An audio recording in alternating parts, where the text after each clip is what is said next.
Olá, queridos irmãos do Lar de Otávio.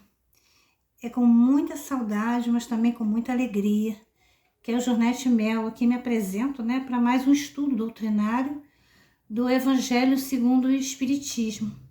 O pedido da diretoria, o pedido da pessoa responsável pelo estudo, foi que nós falássemos sobre o capítulo 8º do Evangelho segundo o Espiritismo, verdadeira pureza, mãos não lavadas, itens de 8 a 10. Então, nós vamos fazer a leitura de uma página, Convite à Palavra, que está no livro Convite da Vida, de Joana de Ângeles, psicografia de Divaldo Pereira Franco, que diz assim: porque a sua boca fala do que está cheio o coração. Lucas, capítulo 6, versículo 45. Instrumento valioso é a palavra, doação divina para o elevado ministério do intercâmbio entre os homens. Resultado de notáveis experiências, o homem nem sempre a utiliza devidamente, dominado pela leviandade.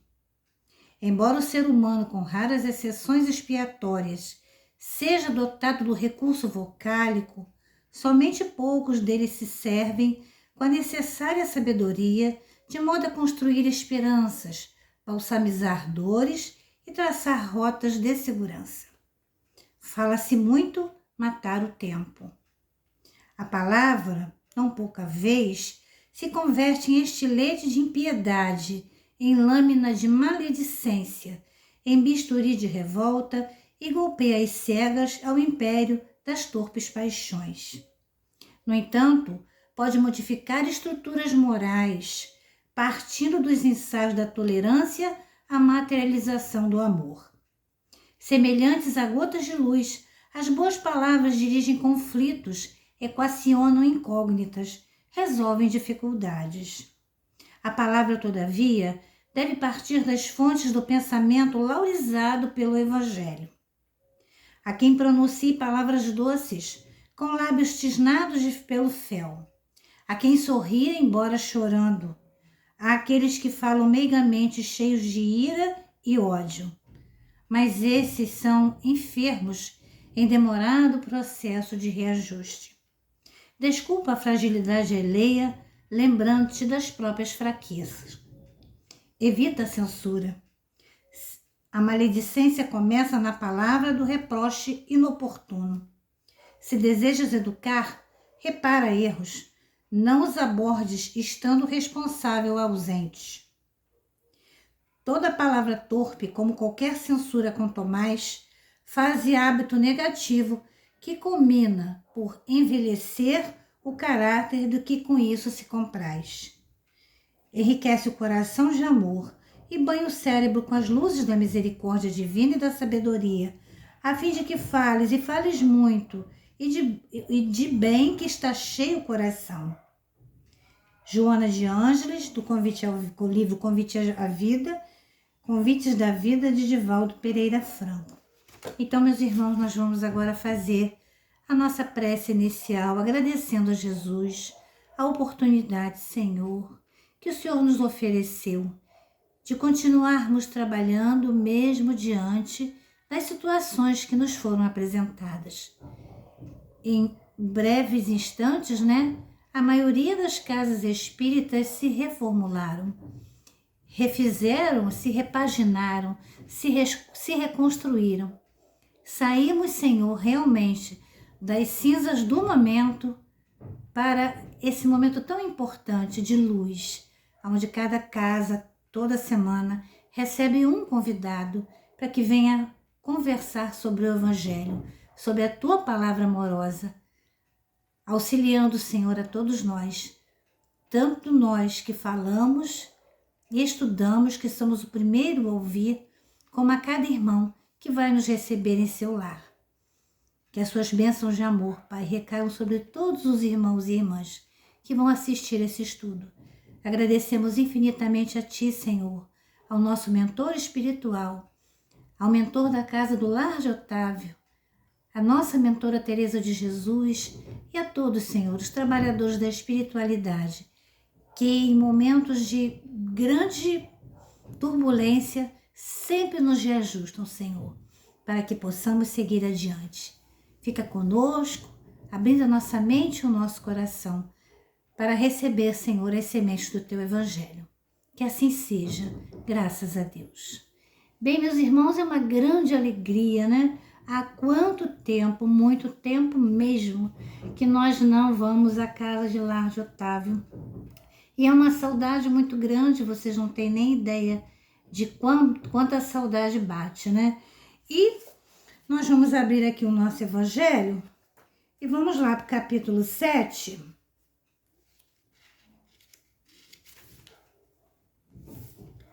Que fala bem-aventurados os que têm puro coração. Aí lá no item 8, ele diz assim, verdadeira pureza, mãos não lavadas. E ele começa assim, nós vamos fazer a leitura e os comentários. Então, os escribas e fariseus tinham vindo de Jerusalém, aproximaram-se de Jesus e lhe disseram, por que violam os teus discípulos a tradição dos antigos, uma vez que não lavam as mãos quando fazem suas refeições? Jesus lhes respondeu, por que violas vós outro mandamento de Deus para seguir a vossa tradição? Porque Deus põe este mandamento, honrai vosso pai e vossa mãe, e este outro, seja punido de morte aquele que disser ao seu pai ou à sua mãe palavras ultrajantes, e vós outros, no entanto, dizeis, aquele que haja dito a seu pai e a sua mãe, toda oferenda que te faça Deus vos é proveitosa, satisfaz a lei, ainda que depois não honre nem assista a seu pai e a sua mãe. Tornam assim inútil o mandamento de Deus pela vossa tradição. Hipócritas, bem profetizou de vós Isaías, quando disse, esse povo me honra de lábios, mas conserva longe de mim o coração. E em vão é que me honram, ensinando máximas e ordenações humanas. Depois, tendo chamado o povo, disse, escutai e compreendei bem isso. Não é o que entra pela boca que macula o homem, é o que sai da boca, procede do coração, é o que torna impuro o homem. Porquanto do coração é que partem os maus pensamentos, os assassínios, os adultérios, as fornicações, os latrocínios, os falsos testemunhos, as blasfêmias e as maledicências. Essas são as coisas que tornam impuro o homem. Comer sem haver lavado as mãos não é o que torna impuro. Então, aproximando-se dele, disseram-lhe seus discípulos, sabeis que, ouvindo o que acabais de dizer, os fariseus se escandalizaram? Ele, porém, respondeu, arrancada será toda planta que meu Pai Celestial não plantou. Deixai-os, são cegos que conduzem cegos.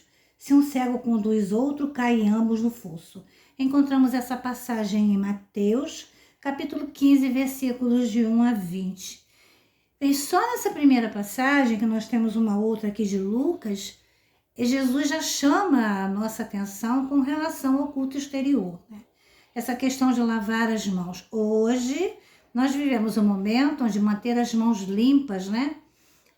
Higienizar os alimentos, tudo isso está fazendo parte de uma proteção para que nós possamos manter a nossa saúde física. Porque esse vírus, ele vem através do ar e também contamina algumas coisas que nós tocamos no nosso dia a dia. Mas aqui a gente vai estar falando a época do Cristo e trazendo para a nossa época agora. Hoje, lavar as mãos é imprescindível para a nossa saúde. Quando chegamos da rua, temos que tirar a roupa, botar a roupa para lavar, tomar um banho, para manter a nossa saúde física. Jesus aqui chama a atenção para um ato exterior, que os discípulos tinham o hábito de colher as coisas nos pomares por onde passavam e comer sem lavar as mãos.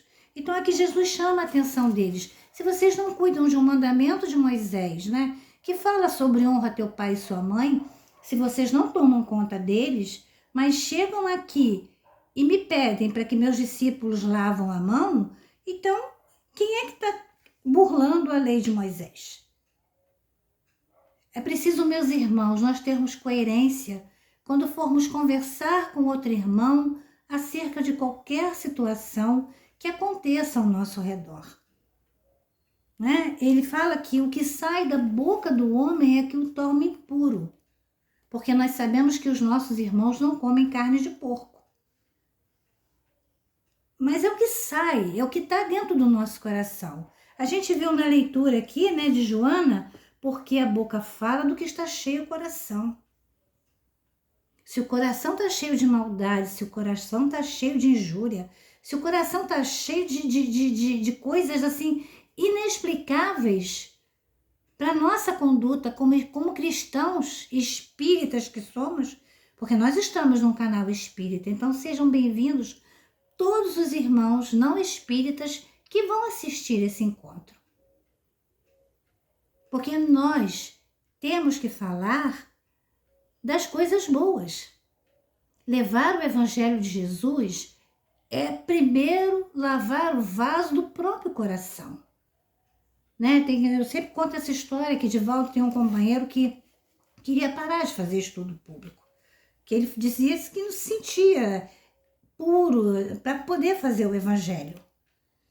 E disse que ia parar. E Divaldo perguntou para ele assim, meu irmão, como é que se lava um vaso sujo? Ele respondeu, colocando água limpa. E bastante água limpa, até que o vaso saia limpo. Ele falou, da mesma maneira faça tu. Leve o Evangelho. A água limpa do Evangelho vai ajudar você a se tornar cada vez melhor. Né? E quando ele fala também na leitura, Joana fala sobre o recurso vocálico, né? Nós que temos o recurso da voz, que muitas vezes trazemos aquilo que estudamos para vocês, precisamos ter mais cuidado ainda com a nossa conduta, né? Com a nossa maneira de viver, como falamos com os outros. Isso serve para mim, principalmente que estou falando, mas para todos nós, meus irmãos. Porque quem é de Jesus, uma nova criatura se torna. Né? Aqui no item 9, aqui já no Evangelho de Lucas, ele fala assim, enquanto ele falava, um fariseu lhe pediu que fosse jantar em sua companhia. Jesus foi e sentou-se à mesa. O fariseu entrou então a dizer consigo mesmo. Ele não abriu a boca, ele só falou consigo mesmo. Por que não lavou ele as mãos antes de jantar? Disse-lhe, porém, o Senhor, vós outros fariseus, pondes grande cuidado em limpar o exterior do corpo e do copo e do prato. Entretanto, o interior do vosso coração está cheio de rapinas e iniquidades.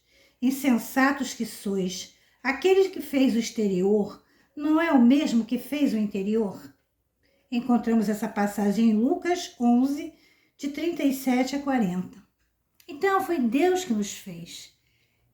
Quem criou, criou tudo, completo, né? E os fariseus tinham essa questão por estarem em contato com o templo, né? Estarem em contato com as coisas do templo. Tinham esse hábito de lavar as mãos com constância, de estar sempre muito bem barbeados, muito bem arrumados, muito bem trajados, a roupa sempre limpa, para mostrar o exterior. Mas o que Jesus vem alertar para eles aqui é que o culto também deveria ser exercido no interior. Se você precisa do seu asseio pessoal para se colocar nos lugares aonde você precisa ir, lembrando que muitas vezes os nossos irmãos em situação de rua não têm onde tomar um banho. Não é? E tem até uma história também de uma menininha americana que estava no colo da mãe e veio um senhor com a barba grande, né? Aquela touca na cabeça, a garotinha num sorriso se jogou pro colo dele. E a mãe teve que pedir para ele entrar no restaurante, na lanchonete para lanchar. E a menina brincava com a barba dele como se o conhecesse de longo tempo, e quem disse que não seja um parente, uma parentela anterior. Os nossos amores, muitas das vezes, vivem entre nós também, fora do seio familiar. Então, a gente nunca, de maneira alguma, deve julgar ninguém pela cor, pela roupa, pelas opções que a pessoa faz na sua vida. O único que tem essa capacidade é Deus, não nós. Nós não somos juízes, nem Jesus. Jesus nunca, assim, ele chama a atenção para que nós possamos despertar para essa realidade. A realidade do homem que vive o cristianismo, mas vive de fachada. E o ser cristão não é de fachada. Ou nós somos ou não nós somos. Nós não podemos ficar em cima do muro. E ele continua aqui no item 10.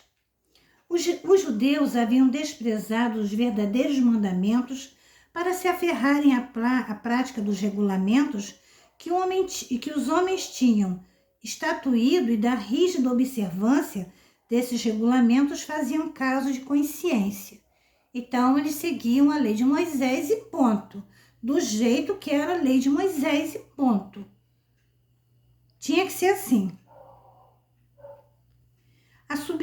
A substância muito simples acabara por desaparecer debaixo da complicação da forma. Como fosse muito mais fácil praticar atos exteriores do que se reformar moralmente, lavar as mãos do que expurgar o coração, iludiram-se a si próprios os homens, tendo-se como quites para com Deus, por se conformarem com aquelas práticas, conservando tais como eram, visto se lhes ter ensinado que Deus não exigia mais do que isso. Daí o haver dito profeta: é em vão que esse povo me honra com os lábios, ensinando máximas e ordenações humanas, mas não me louvam com o coração. Então é isso que Jesus vem explicar. É preciso lembrar de Deus com o coração, que estejam a mão ao outro, que não é maledicente, que não julga. Em quantas passagens do Evangelho, né, nós vemos lá o publicano e o fariseu orando lá no cantinho deles lá, enquanto um bate no peito, fariseu: Senhor, eu não sou como esse daí que é impuro. Como você está fazendo uma oração e está julgando o seu irmão? Será que isso acontece nas nossas casas? Não, né? De jeito algum, né? Isso não vai acontecer. Ninguém vai fazer isso. Dentro de um estudo público, nós temos que estar vibrando para que a criatura que está desenvolvendo o estudo, ela possa ter a nossa boa vibração, o nosso bom ânimo para fazer a boa comunicação e desenvolver para nós da melhor maneira possível. Mas se existe um desequilibra também a pessoa que está falando. Então, nós precisamos prestar muita atenção. Esse culto exterior, a beleza, né? A limpeza é importante, a beleza é importante, mas é muito mais importante um coração devotado, um coração humilde, um coração sincero, um coração que sabe como amar e honrar a Deus nosso Pai e seguir as máximas de Jesus nosso irmão. E ele continua assim: verificando-se mesmo com a doutrina moral do Cristo, que acabou de ser atirada para segundo plano, onde resulta que muitos cristãos, a exemplo dos antigos judeus, escutem bem isso, hein? Consideram mais garantida a salvação por meio das práticas exteriores do que pelas da moral. É a essas edições feitas pelos homens à lei de Deus, feita pelos homens à lei de Deus, que Jesus alude quando diz: arrancada será toda a planta que meu Pai Celestial não plantou. Porque nós somos seres espirituais habitando um corpo e precisando cuidar do nosso lado moral. Por isso, quando chega-se no umbral, se espanta. Oh, meu Deus, o que eu vim fazer no umbral? Por que eu fui tão bom? Mas a bondade, meus irmãos, além de ser expressa em atitudes, ela também precisa ser expressa dentro do nosso coração. Eu faço a bondade, eu estou dando pão e estou falando, nossa, como o fulano está mal vestido, como ele está. Então é uma caridade com julgamento que eu providencio, então, uma maneira de criar um banheiro para levar um banheiro para que esse irmão possa tomar um banho, fazer o seu asseio, trocar a sua roupa. Mas eu não tenho o dever de julgar a qualquer pessoa, esteja ela em que situação estiver. E ele segue. O objetivo da religião é conduzir a Deus o homem. Esse é o nosso objetivo. É me conduzir, é conduzir a cada um de nós a Deus. Mas conduzir a Deus de que maneira? Fazendo essa religação. Mas essa religação de uma maneira boa, de uma maneira moral. Ora, esta não chega a Deus senão quando se torna perfeita. Um dia todos nós seremos anjos, como diz a música. Vamos trabalhar e acreditar. Um dia, meus irmãos, todos nós vamos ser espíritos puros. Hoje nós estamos num planeta de provas e expiações, mas nós já esquecemos que estivemos num planeta primitivo. Que o mundo foi um planeta primitivo. A gente teve pelo para tudo que foi lado do corpo, para proteger do inverno. Que a gente, quando começou a criar instrumentos para caçar, nós tínhamos que pegar um animal e tentar pegar os menores sozinhos. Depois a gente aprendeu a viver em grupo. Porque em grupo a gente conseguia se defender dos animais maiores. Aí vieram as grandes construções de armas maiores para que a gente pudesse abater o animal, conservar, até isso conservar o animal. Quando o fogo veio, a gente não deixava o fogo apagar de jeito nenhum. Ele, além de queimar o nosso corpo, ele também queimava aquela carne daquele animal que a gente abatia para alimentar todas aquelas pessoas. Então, nós tivemos uma progressão, uma evolução. E essa evolução vai nos levar a sermos perfeitos. Vamos ser perfeitos. Logo, toda religião que não torna melhor o homem não alcança o seu objetivo. Aqui também tem uma outra questão. O homem precisa ter a vontade de querer assumir a responsabilidade da sua melhoria. E muitas vezes os homens não querem isso. Mas o nosso pai tudo conhece, tudo sabe, ele entende, cada um no seu momento. Você não quer agora, meu filho, mas daqui a pouco você vai querer. Você vai ter necessidade. É isso que acontece conosco. Quando nós sabemos uma coisa, nós vamos ter a necessidade de saber mais um pouco. E à medida que nós vamos sabendo mais um pouco, não só vamos adquirindo conhecimento, nós precisamos passar esse conhecimento para o outro e crescermos juntos. Quem não quiser, não é obrigado. Mas vai chegar um momento em que ele vai ser convidado, né, a voltar quantas vezes necessárias para que ele possa alcançar o estado de perfeição. Toda aquela em que o homem julgue poder apoiar-se para fazer o mal, toda religião, né, ou é falsa ou está falseada em seu princípio. Tal o resultado que dão as que a forma sobreleva ao fundo. Nula é a crença na eficácia dos sinais exteriores, e não basta a que se cometam assassínios, adultérios e expoliações, se não levantem calúnias que se causem danos ao próximo, seja no que for. Semelhantes religiões fazem supersticiosos, hipócritas, fanáticos, porém não homens de bem. Não basta se tem as aparências da pureza. Acima de tudo, é preciso ter a do coração. Então, nós precisamos lembrar muito bem das lições de Joana de Ângeles, né? E aqui tem algumas anotações, e dentro dela, né, a gente vai fazer só alguns apontamentos. Há muito que se reformar na intimidade do nosso ser. No entanto, isso ainda na prática se torna difícil para nós. Porque mudar e crescer dói. Nós precisamos fazer um esforço muito grande para modificar a nós mesmos. E às vezes a gente quer começar a obra pelo outro. Não, eu preciso mudar minha mãe. Por que eu preciso mudar minha mãe? Eu tenho que mudar. A mudança é minha. Sou eu que preciso começar a enxergar com a lente dos meus próprios olhos o que esses olhos estão vendo, o que esses ouvidos estão ouvindo, o que essa boca está proclamando e principalmente o que essa cabeça está pensando. Para que do coração abundem coisas boas, para que a gente não seja injusto com os outros.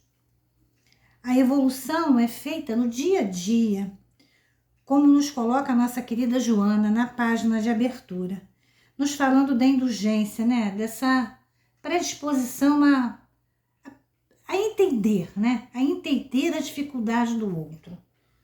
E nos dizendo para desculpar tudo aquilo que podemos desculpar no outro. Porque não tem como esquecer, gente. Esquecer é amnésia. O perdão é diferente.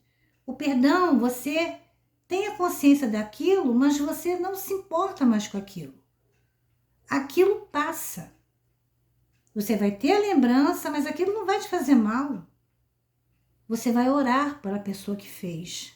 Olha a diferença. A amnésia você esquece. Eu vou esquecer. Você não esquece. Então, nós precisamos ter essa consciência. Todavia, se não estivermos com a sinceridade no coração, o objetivo maior de vencer, não ao outro, mas a nós mesmos, perdemos muitas oportunidades de crescimento, muitas e variadas. Porque Deus, nosso Pai, nos ama infinitamente, sabe, né, que a gente pode mudar. Quantas atitudes de intolerância temos com os outros quando estamos mal-humorados? Quando tratamos mal, outra pessoa está falando com quem? Como se nós fôssemos assim, sabe? Então não é dinheiro, não é posição social, é educação moral, é educação do ser. Assim como existem pessoas extremamente que têm abundante riqueza e que tratam a todos com muita caridade, muito carinho, existem nós que não temos nada, não temos quase nada. E andamos com a cabeça erguida como se fôssemos príncipes e princesas. Então, nós precisamos prestar atenção. A tristeza, a irritação, a insegurança, o ciúme, a inveja não estão presentes em nossos corações e nem quer nos apercebemos?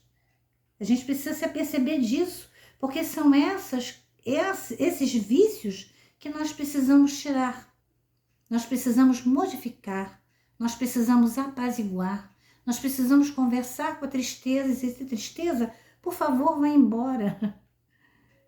Minha alma que chora, está vendo?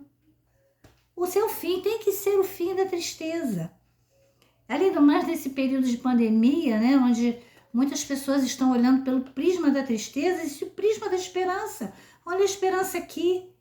Eu estou do meu quarto, da minha casa, conversando com vocês. E isso é extremamente bom, né? Como disse o Mestre Jesus, para nós encerrarmos, né? A vigilância e a oração são diretrizes seguras para a nossa reforma interior.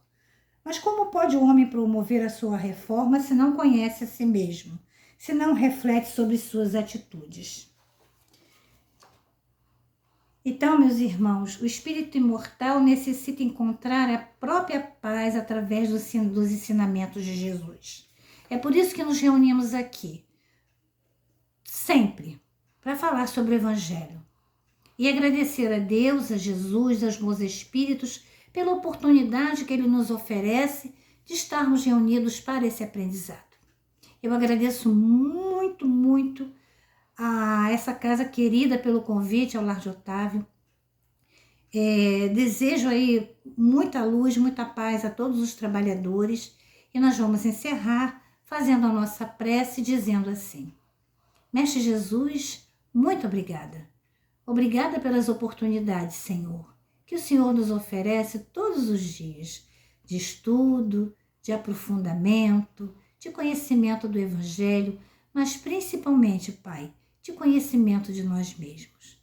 Auxilia-nos, Senhor, nessa jornada evolutiva que vai nos levar a sermos perfeitos na hora certa, mas que cada um, Senhor, possa buscar dentro de si as ferramentas necessárias para essa modificação, através da oração, da prática da caridade, do bem que vamos desejar ao nosso próximo, do perdão, Senhor Jesus, das ofensas que nos fazem, através da caridade, da bondade, da indulgência, que é aquele perdão que acalma e pacifica, que lembra que o outro é semelhante a mim quando eu também fico aborrecido. Mas que tudo isso, Senhor Jesus, são momentos que nós passamos e que está passando. Abençoe essa casa querida, todos aqueles irmãos que vão escutar esse estudo.